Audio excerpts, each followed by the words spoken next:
बच्चों, चौथी कक्षा गुलमोहर पाठ्य पुस्तक निकालिए। पेज नंबर 52, पाठ 7, दो माताएं। पढ़े। अब पेज नंबर 54 निकालिए। अपने बच्चे को चीखता चिल्लाता छोड़कर वह औरत ताबड़तोड़ गड्ढे के ऊपर से झाड़ियाँ, कांटीले पत्तों, डालों को अलग करने में लग गई। फिर वह धीरे से गड्ढे के किनारे किनारे पांव जमाते हुए नीचे उतर गई। हथनी के बच्चे को कोई खास चोट नहीं आई थी, लेकिन वह डरा सहमा हुआ था और अब उसे गड्ढे से बाहर निकालने की सहायता थी। वह औरत फिर से ऊपर आई और पेड़ की डाल के दो मोटे टुकड़े आड़े तिरछे गड्ढे में डाल दिए। वे टुकड़े सीढ़ी की तरह स्थिर हो गए। उसके बाद औरत नीचे गड्ढे में उतरकर बच्चे को धीरे धीरे डाल के सहारे ऊपर उठाने लगी। कई जगहों पर उसे जख्म भी लगे, पर उसने दम साध कर किसी तरह बच्चे को ऊपर की तरफ ढेल दिया।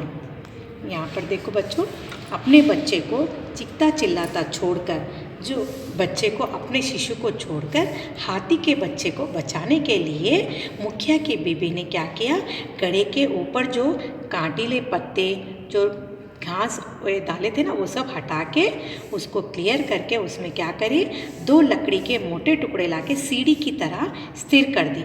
उससे क्या, हाथी ऊपर की ओर धीरे से चढ़ सके और वो दम साध कर ऊपर की ओर ढेल दिया।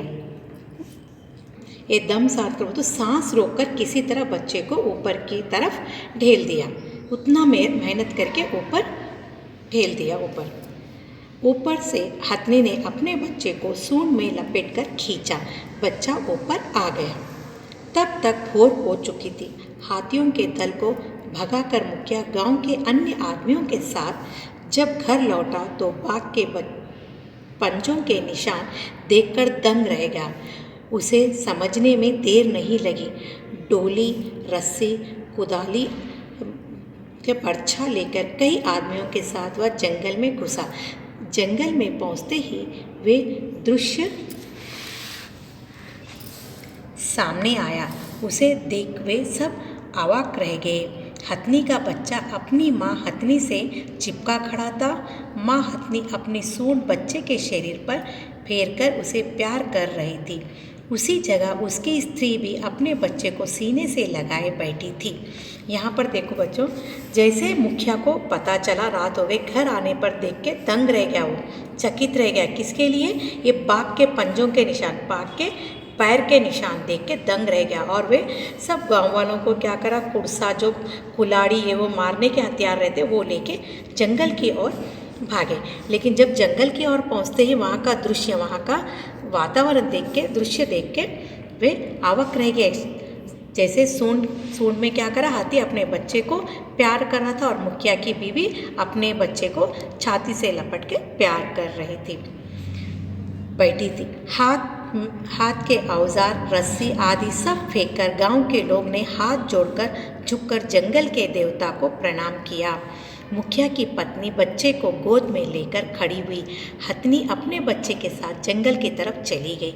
मुखिया ने उसी समय सभी गड्ढों को भर देने का आदेश दिया। सौदागरों को हमेशा के लिए गांव से भगा दिया गया और तब से फिर कभी इस तरफ किसी ने हाथी पकड़ने की कोशिश नहीं की। तभी से प्रत्येक साल जाड़े के दिनों में खेत में फसल पकने पर हाथियों को ये नैवेद्य दिया जाने लगा। यह गांव वालों का अपना तरीका था हाथियों को धन्यवाद कहने का। यहाँ पर क्या है, आप बच्चे को बचाया ना, मुखिया की पत्नी अपने बच्चे को गोद में लेकर खड़ी हुई, हाथी अपने बच्चे को गोद में लेके। अपने पाठ का नाम भी क्या, दो माताएं। दो माताएं वो तो मुखिया की पत्नी भी बच्चे की माँ है, हथनी भी। जानवर को भी बच्चों से प्यार, उनको भी ममता रहती बेटा, उनके बच्चों को उन्होंने प्यार करते, अपने बच्चों को माँ अपने बच्चों को अपने प्यार करती। उसी प्रकार ये पाठ का नाम आ गया, दो माताएं। यहाँ पर क्या है, मुखिया को यहाँ पर इससे पहले पूछा गया ना किस लिए ये नैवेद्य दिया जाता है। ये गांव वालों का तरीका है, क्योंकि हाथी ने मुखिया के बच्चे को बचाया जब से, ये उनका मानना था कि उनके देवता यही है। नैवेद्य के रूप में गांव वालों उनको नैवेद्य चढ़ाते थे।